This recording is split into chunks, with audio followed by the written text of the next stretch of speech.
सुंदरपुर गांव के एक कोने में एक पुरानी झोपड़ी थी। उसी में रहती थीं दो बहनें, प्रिया और काव्या।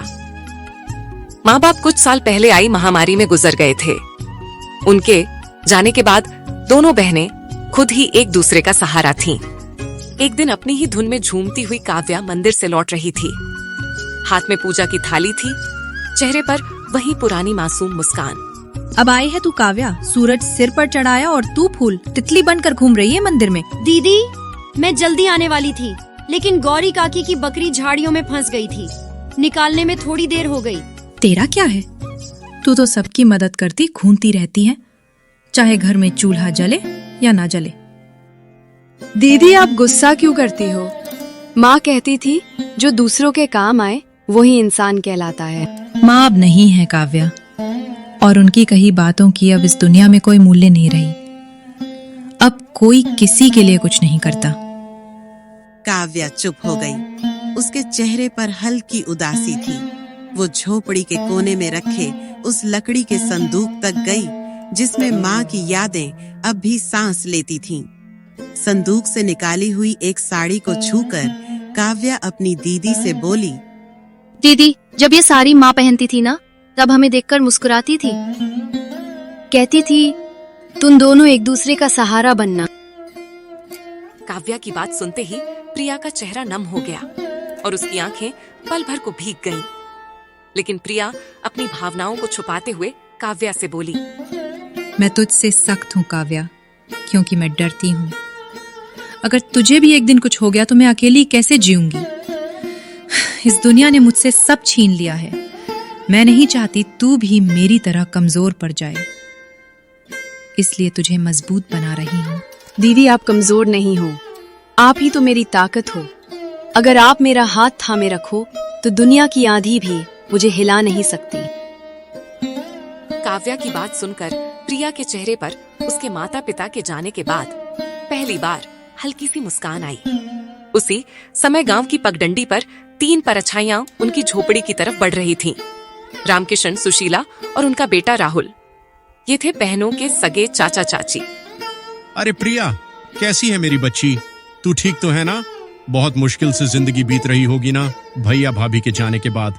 हम ठीक हैं चाचा जी, अब जो है उसी में खुश हैं। खुश? झोपड़ी में? तुम्हारे हिस्से की जमीन को हमारे नाम कर देती तो हम तुम दोनों को अपने यहाँ रहने देते। तुम दोनों बहुत खुश रहती हमारे साथ। हाँ माँ, तुम सही कह रही हो। इनका घर भी पुराना हो चुका है और अब यह जमीन भी यूं ही पड़ी है, बर्बाद हो रही है। हमें किसी की जरूरत नहीं। बाबूजी की जमीन हमारी माँ और बाबूजी की आखिरी निशानी है। उसे हम यूं ही नहीं छोड़ेंगे। अरे बेटी, तुम्हारी जो खेतों की जमीन है वह भी तो बंजर ही पड़ी हुई है ना। और वैसे भी दुनिया समझदारी से चलती है और औरतें खेत नहीं जोतती। देख लेना, एक दिन रोती हुई आओगी हमारे पास, तब समझ आएगा कि रिश्तेदारों से मुंह नहीं मोड़ा करते। दीदी, क्या सच में हम अकेले पड़ जाएंगे? वो लोग हमारी जमीन लेना चाहते हैं ना? हाँ काव्या, पर जब तक मैं जिंदा हूँ कोई हमारी जमीन छू भी नहीं सकता। तुझे कुछ नहीं होने दूंगी।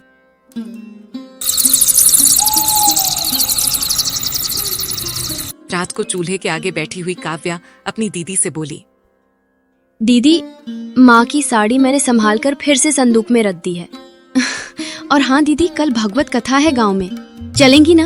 मन को थोड़ी शांति मिलेगी। सुनकर लोग बातें बनाते हैं काव्या, ताने मारते हैं, सोचते हैं कि हम प्रसाद के लालच में जाते हैं। पर हम तो अच्छे हैं ना। हमने कभी किसी की गलत मदद नहीं ली है। हमें डर कर नहीं, डट कर जीना चाहिए दीदी। नहीं, हम नहीं जाएंगे। भगवान सब में है। तुम यहीं से भगवान को पूजना और मंदिर भी जाना, लेकिन वहां जाने की जरूरत नहीं। यही सब बात करके दोनों बहनें जैसे तैसे रात का खाना खाकर सोने चली गईं।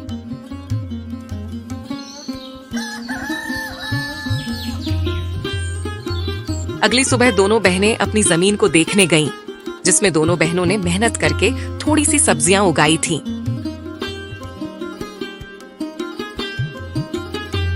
दीदी, अच्छा हुआ कि माँ बाबूजी के जाने के बाद हमने ये जमीन नहीं बेची। अभी देखो, हमने मेहनत करके कितनी सारी सब्जियां उगाई हैं। अब हम किसी व्यापारी को ये बेचकर थोड़े पैसे कमा सकते हैं। हाँ, तू ठीक बोल रही है। इसे बेचकर कुछ दिन का तो गुजारा हो जाएगा, लेकिन इसे बेचकर हम कुछ दिन ही गुजारा कर पाएंगे। उसके बाद क्या? अरे आप मायूस मत हो दीदी, मुझे सिलाई बुनाई का काम आता है। मैं वो करके घर का खर्च निकालूंगी। आप बस घर संभालना। कोई जरूरत नहीं तुझे ये सब करने की। तू क्या मुझे बेकार समझती है? तू घर पर ही रहना, मैं लोगों के घर काम करने जाऊंगी।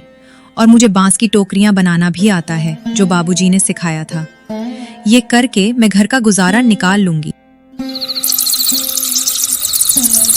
रात को जब दोनों सोने गईं, तब दोनों बहनें अपनी मुश्किल भरी जिंदगी के बारे में एक दूसरे से बात करने लगीं। दीदी, माँ बाबूजी के बिना ये रातें और भी डरावनी लगती हैं। सब कुछ खाली लगता है ना दीदी? हाँ काव्या, पर अब हम माँ बाबूजी दोनों की जिम्मेदारी निभा रहे हैं। हमें हार नहीं मानी। ये जमीन, ये घर, सब कुछ उनका दिया हुआ है। हमें इसे बचाना है किसी भी कीमत पर। यही सब तो माँ बाबूजी की यादें हैं। प्रिया बहुत ही हिम्मती थी। वह तो किसी से मदद भी नहीं लेना चाहती, लेकिन उसे अपनी बहन को लेकर बहुत चिंता होती थी। अगले दिन जब दोनों बहनें खेत पर पहुंची, तो देखा कि इस जमीन के बीच एक खूंटी घड़ी हुई थी। दीदी, ये जमीन के बीचों बीच खूंटी कौन काट गया? ये तो कल यहाँ नहीं थी और ना ही हमने इसे गाड़ी है। जरूर इसे कोई यहाँ गाड़ गया है। यह जरूर हमारे चाचा चाची का काम होगा, लेकिन यह काम बिना किसी सरकारी आदमी के नहीं होता। इसका मतलब हमारे खेत को ये लोग बांटने की साजिश चला रहे हैं। उसी वक्त दूर से रामकिशन आता दिखा। उसके साथ सुशीला और उनका बेटा राहुल भी था। तीनों के चेहरे पर अजीब सी मुस्कान थी। अरे बेटियों, घबरा क्यों रही हो? हम तो बस मदद करना चाहते हैं। तुम्हारे माँ बाप के जाने के बाद जमीन की देखभाल जरूरी है। तुमसे अकेले तो होगा नहीं। चाचा जी, आपकी मदद की जरूरत नहीं है हमें। यह जमीन हमारी माँ बाबूजी की निशानी है। इसे किसी के हवाले नहीं करेंगे। अरे बच्चियों, ऐसे कैसे नहीं दोगी? ये जमीन तो तुम्हारी और हमारे राहुल के दादाजी ने अपने दोनों बेटों को बराबर हिस्सा करके दी थी। लेकिन शायद तुम्हारे पिता अपने आखिरी दिनों में तुमसे यह बात बोलना भूल गए। इतने साल तो हम साथ ही खाए पिए हैं। हम तो तुम्हारी भलाई ही चाहते हैं। अब ये दुश्मनी क्यों? दुश्मनी तब शुरू हुई चाची, जब आपने हमें अकेला समझकर हमारी जमीन पर नजर डाली। और चाची, दुश्मनी तो आप लोग हम दोनों से निकाल रहे हो। अरे कैसे बड़े लोग जिनकी सोच छोटी होती है, वे उम्र में बड़े होकर भी सम्मान के हकदार नहीं होते। काव्या, तो कुछ मत बोल। और हाँ, अब अगर आप लोग हमारे खेत के पास भी आए तो अच्छा नहीं होगा। हम कमजोर दिखते हैं पर डरते नहीं। ठीक है बेटियों, हम कुछ नहीं कहेंगे, लेकिन कानून अपना काम करेगा। जब जमीन के सरकारी कागजात आएंगे तो देख लेना। जब तुम्हारे नाम नहीं निकलेंगे तो खुद समझ जाओगी कि जमीन किसकी है। उसी दोपहर दोनों बहनें सरपंच के पास पहुंची। चौपाल में गांव वाले बैठे थे और वहां पहले से ही रामकिशन बैठा हुआ था। सरपंच जी, हम आपके पास न्याय मांगने आए हैं। हमारे चाचा चाची जमीन हड़पना चाहते हैं और शायद पटवारी से मिलकर फर्जी कागज बनवा रहे हैं। हम अनाथ हैं, इसका मतलब ये नहीं कि हम बेबस हैं। हमें अपनी माँ बाबूजी की जमीन किसी हाल में नहीं देनी। कृपया आप हमारी मदद करें।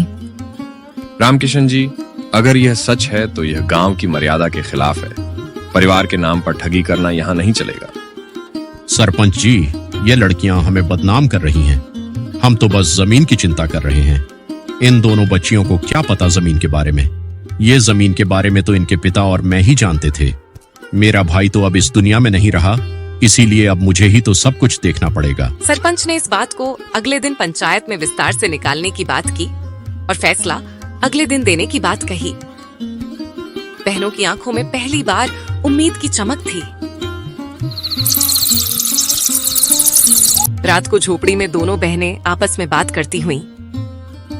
देखते हैं क्या होता है। मुझे किसी पर भी भरोसा नहीं रहा है।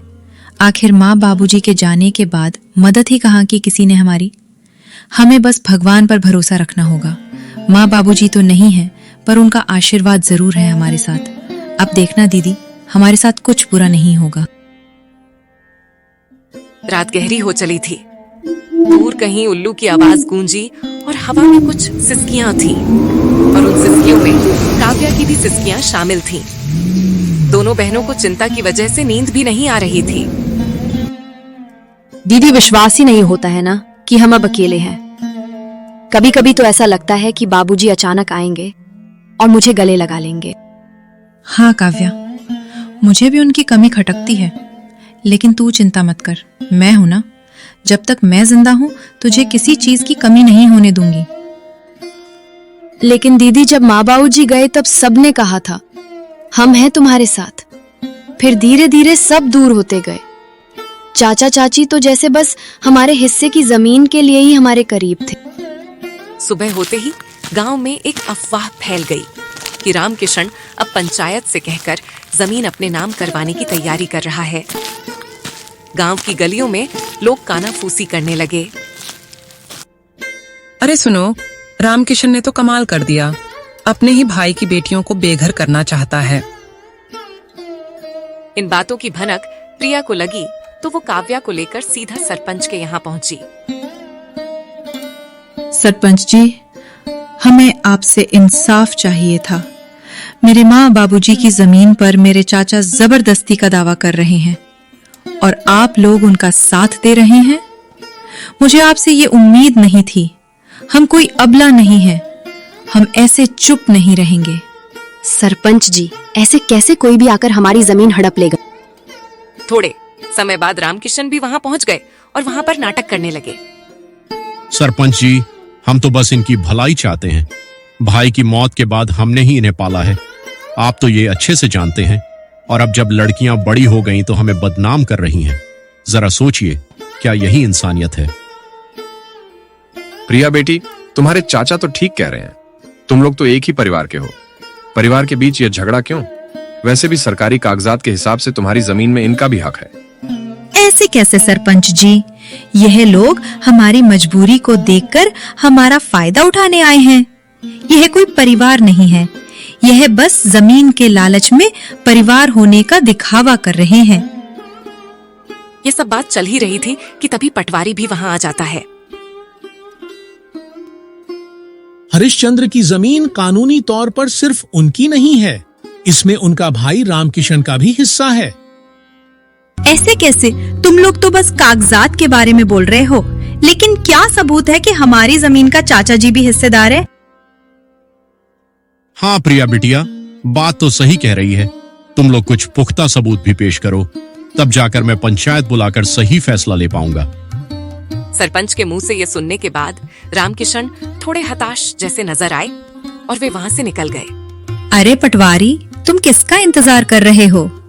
तुमको नहीं जाना उनके पीछे? कितने पैसे खिलाए थे मेरे चाचा ने? बिटिया, मुझे गलत मत समझना। मेरी आंखों के सामने जो आया मैंने उसे ही सच मान लिया। इस बार मैं अच्छे से जांच पड़ताल करके एक नतीजे पर पहुंचूंगा। आगे से मैं रामकिशन की बातों में नहीं आऊंगा। और वे लोग तुम दोनों की मजबूरी का फायदा उठाना चाहते हैं तो मैं तुम लोगों को न्याय और उन लोगों को सही सजा दूंगा। सरपंच के मुंह से यह सुनकर दोनों ने थोड़ी राहत की सांस ली और थोड़े संशय, थोड़ी खुशी के साथ घर लौटी।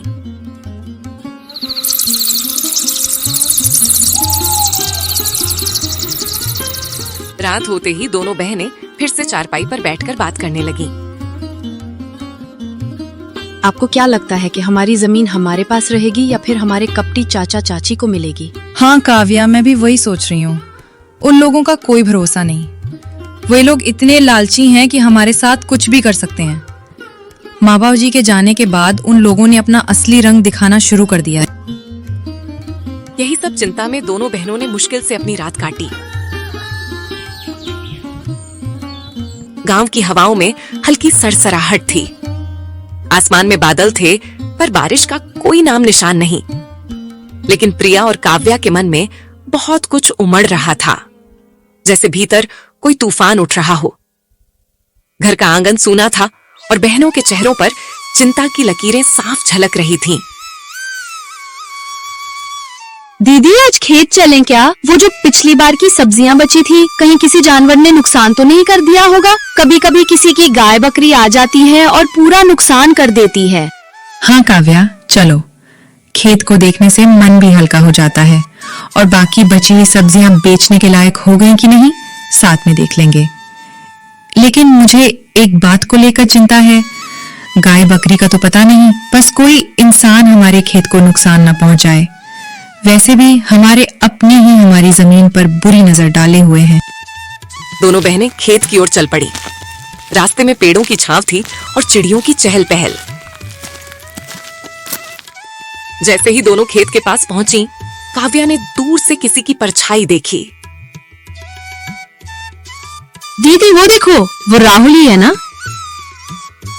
राहुल उनके सामने खड़ा हो गया, आंखों में गुस्सा, चेहरे पर घमंड। वो वहीं दोनों बहनों का रास्ता रोककर उनसे बात करने लगा। बहुत घमंड आ गया है तुम दोनों में। पहले जब हम साथ में रहते थे, तब तुम दोनों बहुत मासूम बनने का नाटक कर रही थीं, और तो और जुबान भी नहीं खोलती थीं। लेकिन अब जैसे गांव की मालकिन बन गई हो तुम लोग। राहुल भैया, हमने किसी से कुछ छीना नहीं है, बस जो हमारा हक था वही लिया है। हम आज भी किसी से बैर नहीं रखते और ना ही पहले किसी से कोई मेहरबानी ली थी। तुम लोगों को लगता है कि इतनी आसानी से सब कुछ ले लोगी। यह सब मेरे दादा की जमीन है। पहले तो प्यार से हमारे साथ रहने को बोल रहे थे तुम लोगों से, लेकिन अब देखना, एक एक चीज छीन लूंगा तुमसे। तुम दोनों को ऐसा सबक सिखाऊंगा कि जिंदगी भर याद रहेगा। काव्या राहुल की धमकी से थोड़ा डर गई और डरते हुए प्रिया से बोली, दीदी इसने फिर धमकी दी है। आप कुछ बोलो ना, ऐसे कैसे ये हमसे सब कुछ छीन लेगा?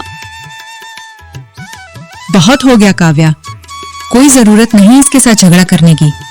मैं भी देखती हूँ कौन हमसे क्या छीन लेता है। और हाँ राहुल, तुम यहाँ से चले जाओ, नहीं तो हम पंचायत में जाकर बोल देंगे कि तुम हमें अकेले देखकर धमकी दे रहे हो। हाँ हाँ, जा रहा हूँ। लेकिन हाँ प्रिया, तुम बहुत ज्यादा ऊपर उड़ रही हो, संभल कर रहना। कब नीचे गिरोगी पता ही नहीं लगेगा। ऐसे ही राहुल दोनों को धमकी देकर वहां से चला जाता है। राहुल की धमकी भरी बातें सुनकर दोनों थोड़ी मायूस हो जाती। प्रिया जो अपनी बहन के सामने हिम्मत से खड़ी हुई थी, उसके मन में भी डर था। वो मन ही मन राहुल की बातों को लेकर बहुत चिंतित थी। कुछ समय के बाद दोनों बहनें घर लौटीं। घर लौटकर दोनों बहनें चिंता में डूबी हुई थीं। रोज की धमकी और षड्यंत्र ने दोनों के जीवन में बहुत सारी चिंता और दुख ला दिया था। दीदी ये लोग हमारे पीछे क्यों पड़े हुए हैं? हमने किसी का क्या बिगाड़ा है? हमारे चाचा के पास तो सब कुछ है। वो लोग हमसे अच्छी जिंदगी जी रहे हैं, फिर भी वे लोग हमारी जमीन हड़पना चाहते हैं। इंसान कभी खत्म नहीं होती काव्या।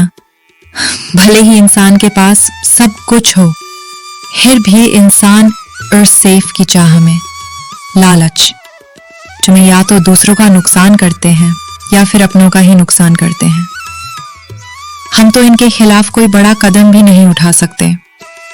उनके कर्मों का फल उन्हें भगवान जरूर देगा।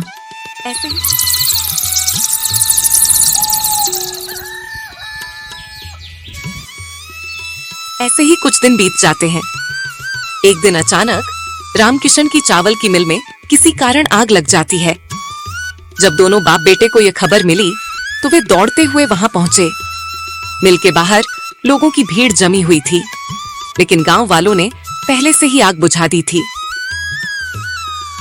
तभी दूसरे गांव का एक जमींदार आया, जिसके साथ रामकिशन यह चावल की मिल का व्यापार करता था। अरे ओ रामकिशन, मिल में तो आग लग गई, मेरे पैसे तो सारे डूब गए। तेरे भरोसे मैंने तेरी जमीन में मिल खुलवाकर व्यापार किया था, अब तो मेरे नुकसान की भरपाई तुझे ही करनी होगी। सेठ जी, पता नहीं ये हादसा कैसे और क्यों हुआ, लेकिन आप निश्चिंत रहे, मैं कुछ ना कुछ करूंगा। आप मुझे थोड़ी मोहलत दे दो बस।